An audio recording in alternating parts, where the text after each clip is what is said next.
conhecimento de Deus. Quantos estão entendendo isso, pelo amor de Deus? Inclusive dentro da nossa casa. Porque Ele não quer impedir que você tenha acesso a Deus, mas Ele quer impedir que você o conheça.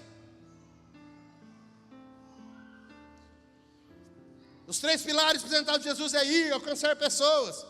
Segundo pilar, batizar, algo público, como um testemunho de fé. E o terceiro, ensinar, maturidade e obediência através do discipulado. Quantos estão entendendo a guerra que nós estamos? Quantos estão entendendo o que Deus propôs para nós nessa guerra? Terceira coisa, que Paulo escreve a Timóteo, ele fala assim, ó: tome parte nos meus sofrimentos como um bom soldado de Jesus Cristo. Tome parte do meu sofrimento. E aí, meu filho, nós estamos em guerra. Guerra é luta. E às vezes é sofrimento. Às vezes tomamos igual pão, uma bofetada do Satanás. Aprenda a sofrer por aquilo o qual você foi comissionado. Seja, aí eu vou falar essa palavra é tão bonita, resiliente. Anota aí. O que é resiliente? Tem gente que olhou para mim.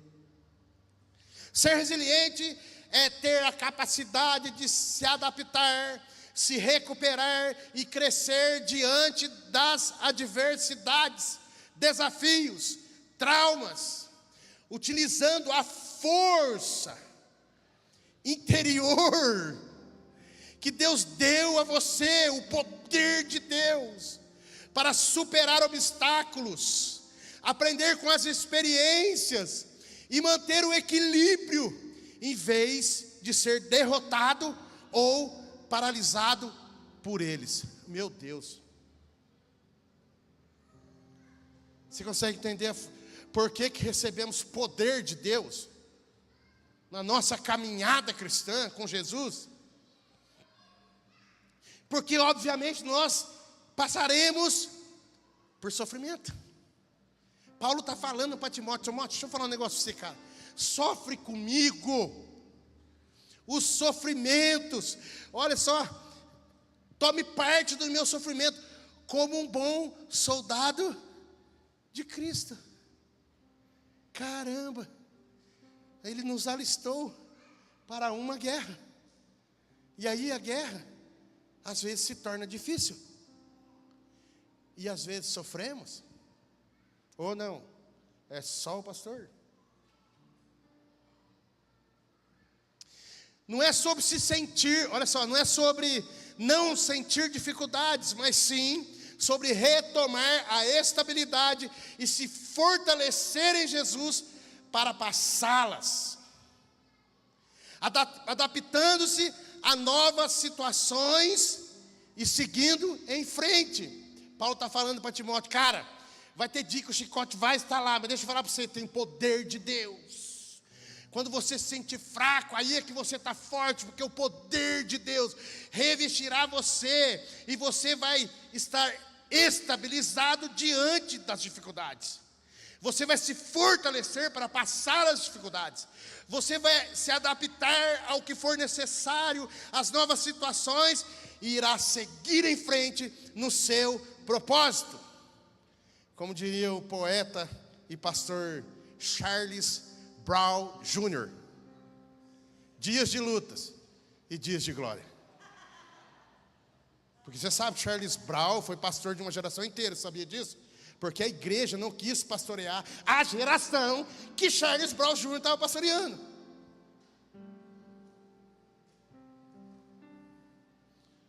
Alguém vai liderar os que a igreja não quer liderar.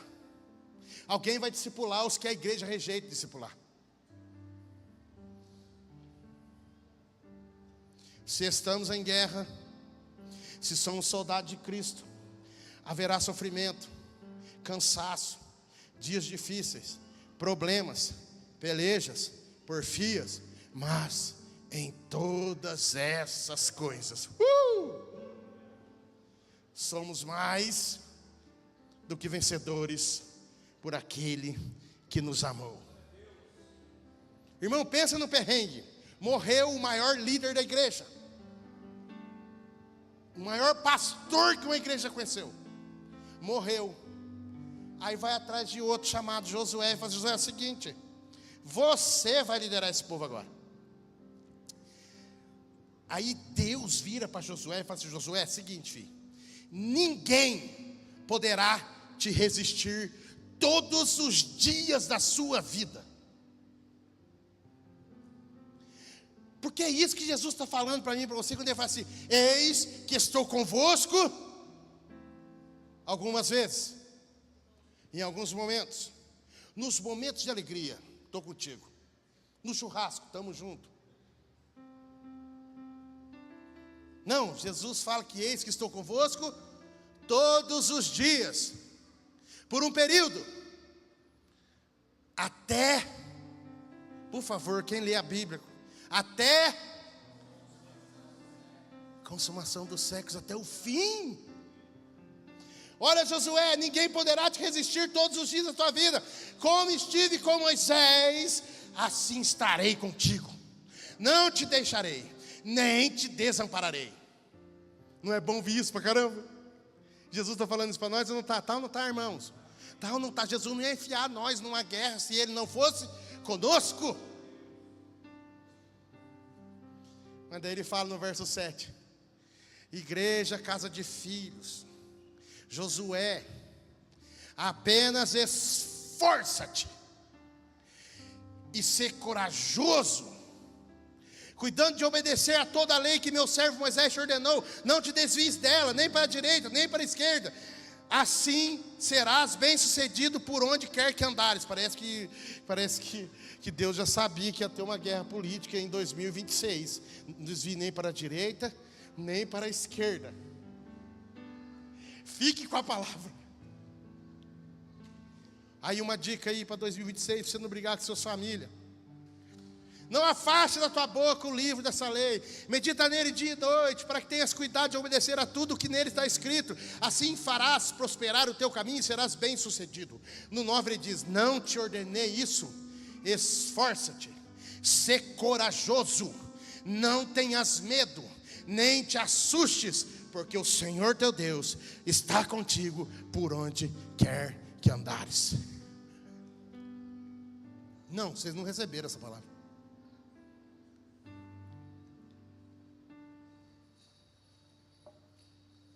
Ou será que já duvidamos disso? Qual o nível da sua fé, irmão? É uma batalha espiritual, é pela fé. O escudo da fé. Você entende quando o escritor se refere? O escudo da fé, com o qual podereis apagar o quê? Os dardos inflamados do maligno. Escudo da fé: o Senhor está comigo, Ele não me abandona, Ele estará comigo até a consumação dos séculos. E toda seta e toda investida maligna contra você, você tem consciência de que não vai prosperar, porque o Senhor dos exércitos está conosco. O Senhor dos exércitos, aquele que nunca perde uma batalha. Vocês não estão nem respondendo, não sei nem se vocês sabem o que eu estou falando.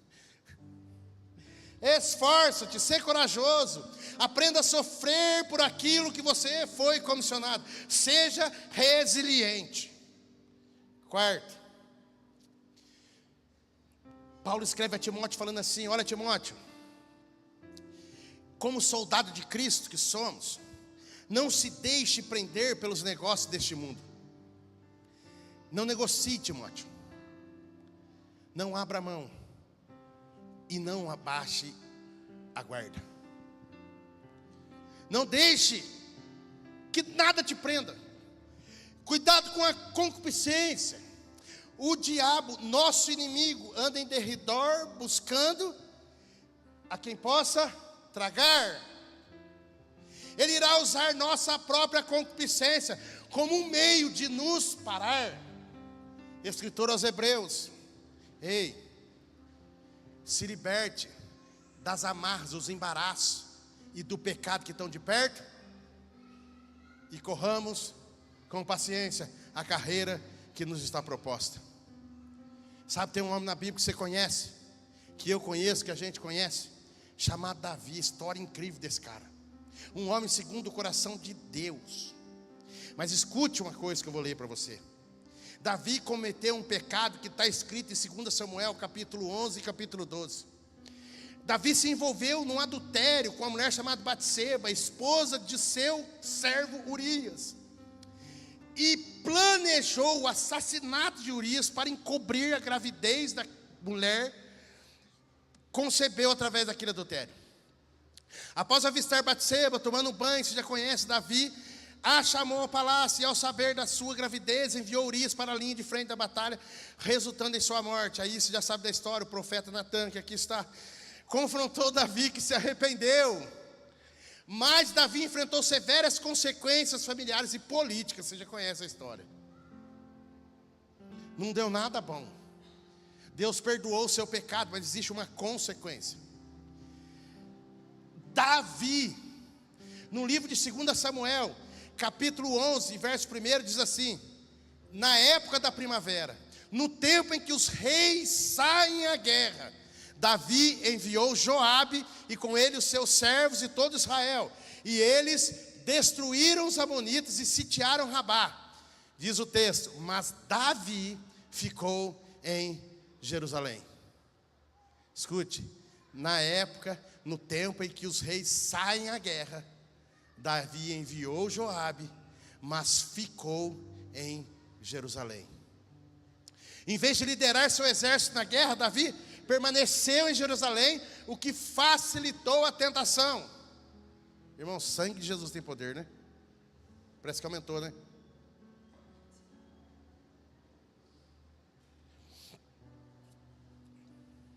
Em vez de liderar seu exército na guerra, Davi permaneceu em Jerusalém, o que facilitou a tentação. Mateus capítulo 26 diz assim: Jesus falando, voltando para os discípulos, achou-os dormindo e disse a Pedro: vós não pudeste vigiar comigo nem uma hora? Vigiai e orai, para que não entreis em tentação. Você já sabe o texto, o espírito está pronto, mas a carne é fraca. Vou dizer o contexto para você. Davi tinha acabado de guerrear e saído vitorioso daquela guerra, na batalha. Voltou para Jerusalém, satisfeito, farto, feliz pela vitória. O que Davi fez?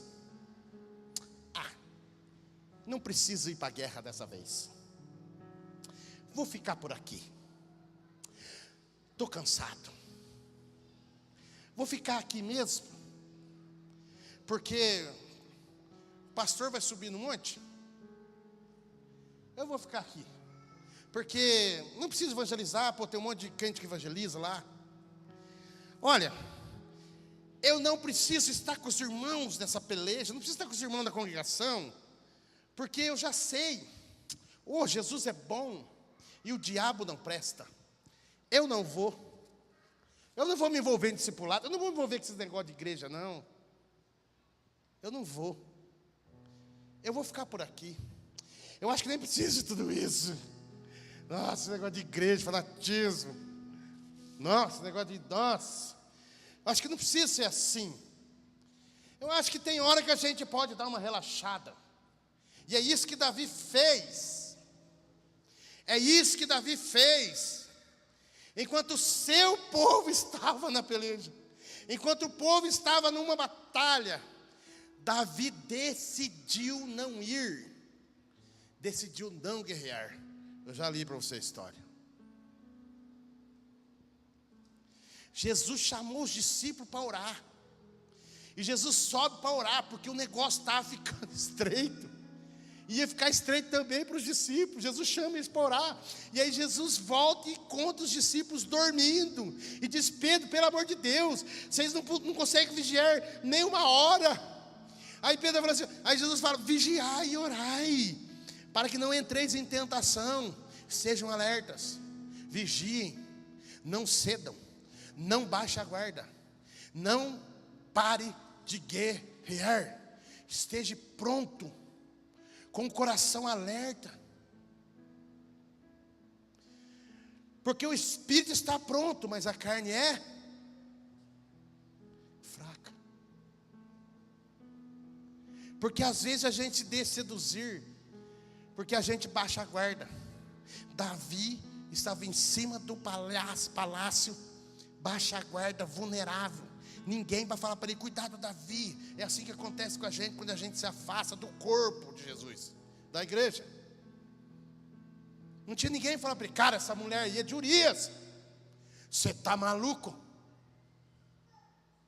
Tem um texto que fala, o texto fala que Davi não considerou a ofensa ao Senhor. Irmão, eu não quero nem ler para você. Eu dei uma estudada assim um pouco quando eu estava escrevendo essa mensagem. O que Davi fez é a coisa mais sórdida, a coisa mais baixa que o ser humano pode chegar. O homem segundo o coração de Deus, que venceu pelejas e batalhas gigantescas em nome de Deus. Não deixe que nada te prenda. Cuidado com a concupiscência dos olhos, do coração, e cuidado com a soberba da vida. Cuidado, de verdade. Eu não estou falando aqui em tom de ameaça para você. Eu estou falando para você com compaixão, com graça e amor. Cuidado. Não brinque. Não curta. Nós ministramos aqui na semana passada. Quando vier no seu coração, cai de joelho e vai para Jesus. Jesus, isso não faz parte mais da vida que eu tenho com o Senhor. Jesus, me ajuda. E se você vê que insiste, chame alguém. Senta na mesa, fala, abre o coração. Cara, tem um negócio aqui dentro de mim que eu estou orando, estou falando com Jesus e não vai embora. Alguém vai orar com você e transbordar sobre você graça e amor de Deus. E você vai ser curado. Quantos estão entendendo? Que estamos em guerra. Não podemos ficar moscando. Bom se ele tivesse consultado o Natan antes. O Natan está aí, você pode consultar ele aqui na igreja. Pastor Natan. Quantos estão entendendo? Se estamos em guerra, filho, ó, é Paulo falando. Timóteo, presta atenção. Se nós somos soldados de Cristo, e como soldado, não se deixe prender pelos negócios deste mundo, pela ilusão, pelos prazeres passageiros. Não deixe que nada te prenda. Cuidado com a concupiscência, nós já ministramos aqui para você. Meu Deus. Quinto, Paulo fala para Timóteo, ó, siga as determinações do Senhor para a execução da sua obra. Olha só, deixa eu falar para você, siga as ordens. É melhor ouvir e obedecer Jesus do que ter um bom plano. É melhor ouvir e obedecer Jesus do que ter um bom plano. A palavra de Deus nos direciona em tudo para obtermos sucesso na nossa missão, é ou não é? É. Nós temos um caso entre nós, eu vou contar um pouco, eu lembrei agora, olhei o Natan, lembrei, falei tanto do Natan aqui. Um dia, um amigo nosso, num final de ano, falou assim, eu vou fazer a queima de fogos mais incríveis.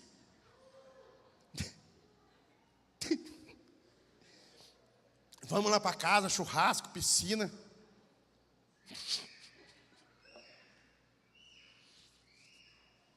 E vamos fazer a queima de fogos do ano. Irmão do céu. A do ano anterior já tinha sido um fracasso. Ele falou, acho que agora ele aprendeu, vai ser um rebento, mano. Aí comprou um monte de coisa. Aí fomos achando um lugar para colocar onde acendi. Pá, beleza, irmão do céu, que nós tacamos fogo. O negócio de ver de ir para cima foi reto para baixo assim, ó. Era só nego sapateando na unção e no fogo de Deus. Feliz ano novo, pá, pá, pá. Correndo, nego chutando com chinelo, jogando na piscina, salvando. Irmão, foi uma coisa horrível. Nem vou falar que é o mega. Aí, gente. Gente, pensa num dia incrível. A criança dele ficou até traumatizada agora. Irmãos, aí o nosso profeta Natan aqui, né, Mega? Mandou pro Mega 855 páginas em PDF de como soltar fogos em segurança.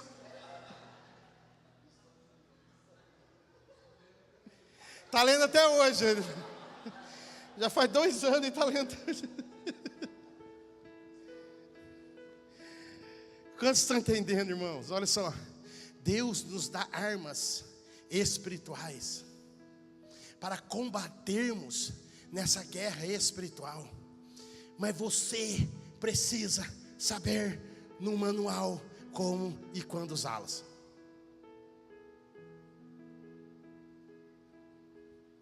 Não aconteceu nada, não matou ninguém. Graças a Deus deu tudo certo. Mas nessa batalha espiritual, se não ouvirmos Jesus, se não seguirmos as suas ordens e os seus passos através da palavra de Deus, que nos orienta, nós não obteremos sucesso na missão. Nós não podemos sair atirando igual um louco. Nós não podemos sair brigando. Nós não podemos fazer, o apóstolo Paulo nos advertiu, eu não luto como esmurro no ar. Ele fala assim, não, eu esmurro o meu próprio corpo para que não venha ser reprovado naquilo que eu prego. Quantos estão entendendo, irmãos? É melhor obedecer Jesus do que ter um bom plano. É melhor ouvir Jesus do que ter um bom plano. Tanto é que num livro que eu falei para vocês, escrevendo a Josué, ele fala, tem de bom ânimo, e fala assim também, não afaste da tua boca o livro dessa lei, antes medita nele dia e noite. Olha o que ele diz, para que tenhas cuidado de obedecer tudo que nele está escrito. Aí ele fala assim, assim farás prosperar o teu caminho e serás bem sucedido. Eu sei que você queria que o Instagram fizesse isso por você. Eu sei que aquele que você segue, o hypado do momento, está dizendo um monte de coisa para você. Mas deixa eu falar para você, é melhor ouvir Jesus. É melhor buscar na sua palavra. É melhor ter a revelação do Espírito. Meu Deus do céu. O Espírito de graça, de amor, de sabedoria, de poder.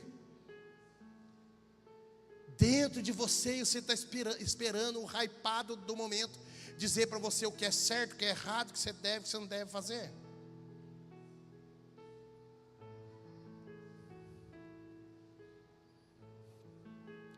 Temos um exemplo na Bíblia sobre desobediência e descuidado na sua missão. E eu não vou terminar ainda não, mas pode subir e fazer de conta que eu vou terminar. Diz assim, você já conhece a história de Sansão? Quem aqui conhece a história de Sansão? Sansão, a musiquinha das crianças lá. Você conhece o pecado de Sansão? Sabe qual foi o pecado de Sansão? O pecado de Sansão consiste na violação contínua de seu voto de nazireu, marcado pela desobediência a Deus, cobiça, orgulho e relacionamento com mulheres que Deus falou que não era para ele ter. Pecado de Sansão. Sabe qual foi o pecado de Sansão? Ele ignorou a sua consagração, a sua separação, a sua missão. Porque Sansão foi levantado para um propósito: derrotar o inimigo filisteu. E ele se associou com um deles. Ele ignorou sua consagração. Ele tocou em cadáveres quando a palavra diz: não toque em cadáveres, não toque em coisa impura. E Sansão tocou coisas impuras. Sansão, Deus disse para ele que eu separei você. Você não pode beber vinho. Ele se embriagava.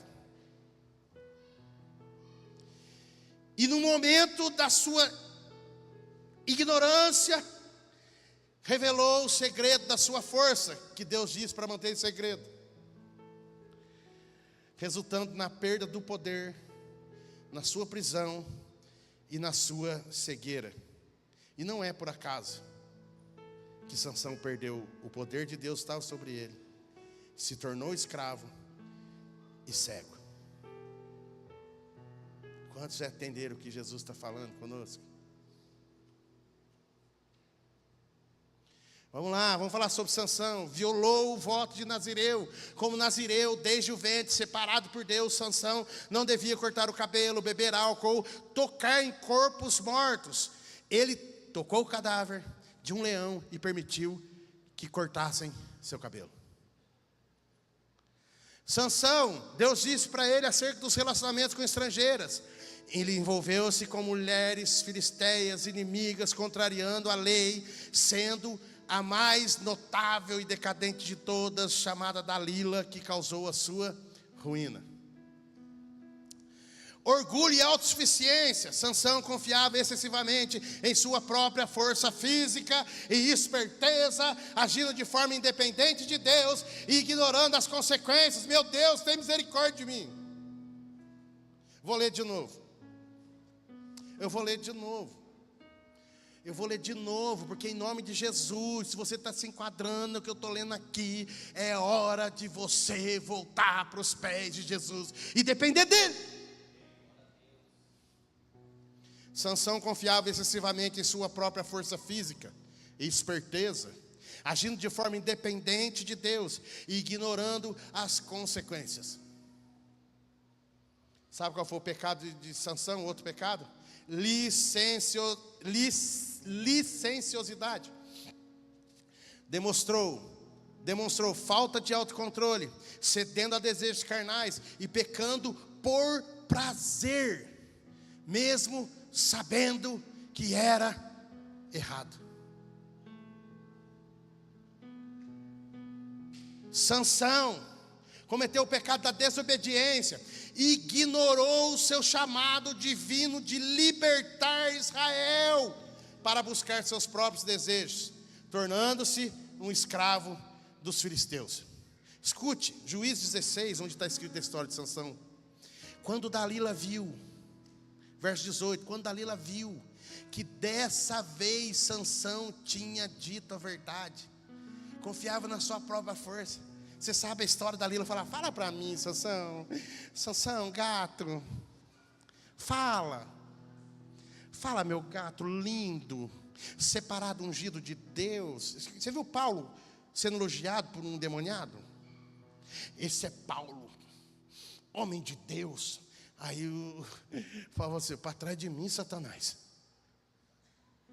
Ó, Sansão, gato, fala para mim. Se você me ama, se eu sou a sua gatinha, a sua Dalilinha, fala para mim, onde está a sua força? Nós estamos ouvindo isso todo dia, mano. Mas não é como gatinho, mas não é como nada. Fala assim: cara, você é muito forte, você não precisa. Nós estamos sendo seduzidos todo dia por alguma coisa. Existe uma serpente que rodeia a nossa mente todo dia, falando: se você fizer isso, se você fizer aquilo. Também não é bem assim. Não foi isso que ele quis dizer. Mas Sansão, fala aí, gatão. Fala aí, bonitão, fortão. Ninguém vai destruir você. Cara, a mulher queria de todo jeito entrar lá dentro de Sansão e tirar uma verdade que Deus disse sobre ele. Tirar sua identidade, rasgar o seu chamado, fazendo com que ele se tornasse inútil diante da missão que Deus tinha confiado a ele. Está ouvindo bem o que eu estou falando?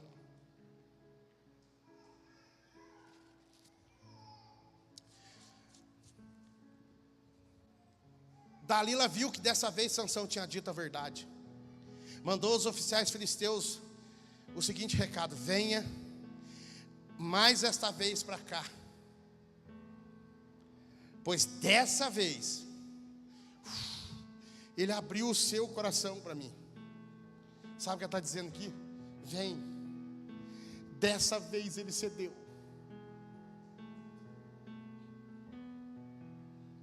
Dessa vez ele deixou de vigiar. Dessa vez ele deixou de guardar o seu coração. Vem. Pode vir agora. Os oficiais foram à casa dela, levando a prata prometida a Dalila.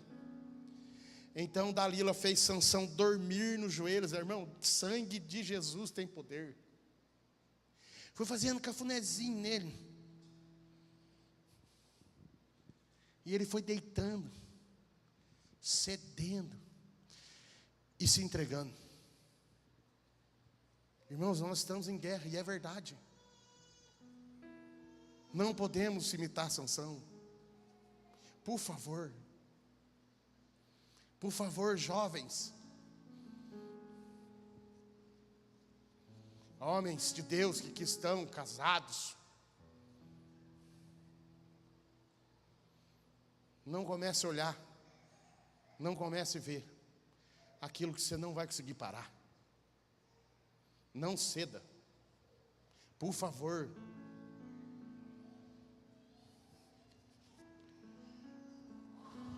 Dalila percebeu que já podia ter, escute bem. Dalila fez Sansão dormir nos joelhos dela, depois mandou alguém cortar o cabelo dele. Dalila percebeu que já podia ter domínio sobre Sansão, e que ele já não tinha mais aquela força extraordinária. Por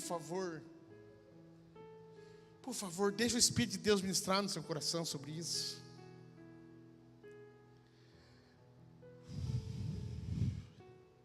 Por favor, deixa o Espírito de Deus ministrar no seu coração sobre isso. Não bloqueie aquilo que o Espírito Santo está revelando e trazendo à luz dos seus olhos. Então ela gritou: Sansão, os filisteus estão aqui para prender você. Ele acordou e pensou: eu sou o cara, eu sou o bom, não tem boi para mim. Lá foi ele, se levantou e pensou: vou fazer como das outras vezes, vou arrebentar esses caras, vou ficar livre num instante. Sabe o que diz o texto? Que quando ele pensou isso, vou fazer como das outras vezes, não percebeu que o Senhor já não estava com ele. A história você conhece: prenderam Sansão, furaram seus olhos e o levaram para Gaza. Lá Sansão foi amarrado com 2 correntes de bronze e colocaram para mover um moinho na prisão. Colocaram ele exposto numa festa, para que todos vissem. E aí a palavra de Deus diz assim a nosso respeito: se o sal se tornar insípido, para que vai servir? Só servirá para ser pisado. Eu não vou ser pisado. Eu vou ser como uma cidade edificada numa colina. Eu vou ser como uma luz em cima de uma mesa.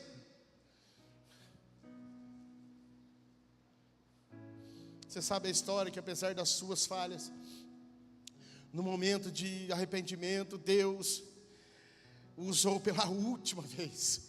No final, ele se arrependeu e Deus permitiu que ele recuperasse a sua força em um último ato de fé. E Deus usou a vida dele, porque ele se arrependeu, e ele destruiu naquele dia e matou mais filisteus do que em toda a sua história.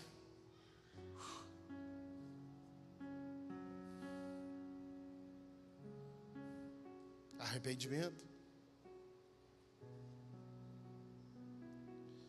Eu quero terminar e ser rápido. Não pare por nada, por favor, continue semeando, trabalhando e guerreando. Ser constante como um lavrador. O texto que Paulo escreve a Timóteo fala sobre isso. Fala: Timóteo, trabalhe arduamente como um lavrador. O que ele estava querendo dizer? Ele estava falando: seja constante, como alguém que prepara a terra para receber a semente, na certeza de que haverá uma colheita.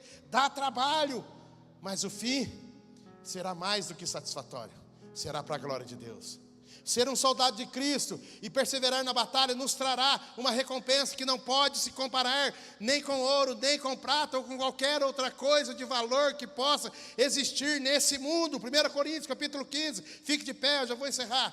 Versículo 57, mas graças a Deus que nos dá a vitória por meio de nosso Senhor Jesus Cristo. Portanto, meus amados, sede firmes e constantes, sempre atuantes na obra do Senhor, sabendo que nele o vosso trabalho não é inútil.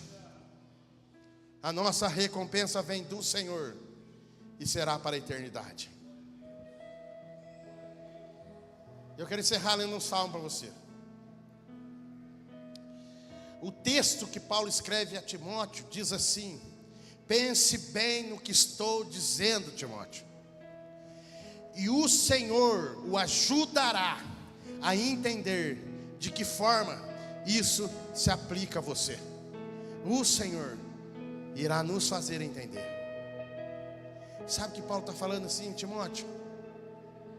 Cara, se o Senhor te chamou, Ele irá te ajudar. Se o Senhor te chamou, Ele vai esclarecer tudo no seu coração. Se o Senhor te chamou, Ele vai fazer você romper.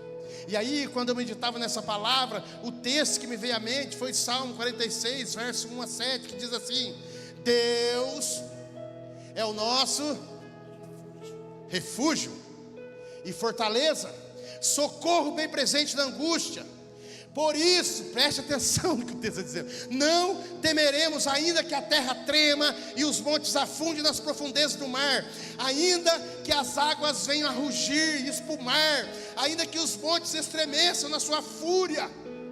Há um rio cujas correntes alegram a cidade de Deus, o lugar santo das moradas do Altíssimo. Escute: Deus está no meio dela e não será abalada. Escute: Deus a ajudará desde o romper da manhã.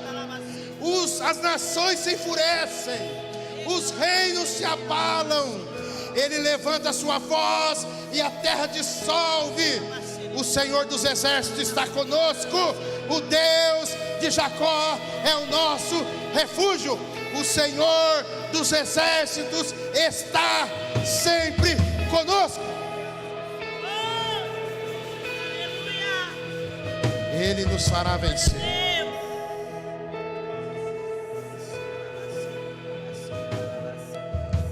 1 Coríntios 16, 13. Estejam vigilantes. 1 Coríntios 13, 16. Perdão, 1 Coríntios 16 e verso 13. Estejam vigilantes, permaneçam fiéis ao Senhor, portem-se como homens de coragem e sejam fortes. Deus está conosco. Ele é o nosso refúgio, Ele é a nossa fortaleza, Ele é o socorro presente na angústia.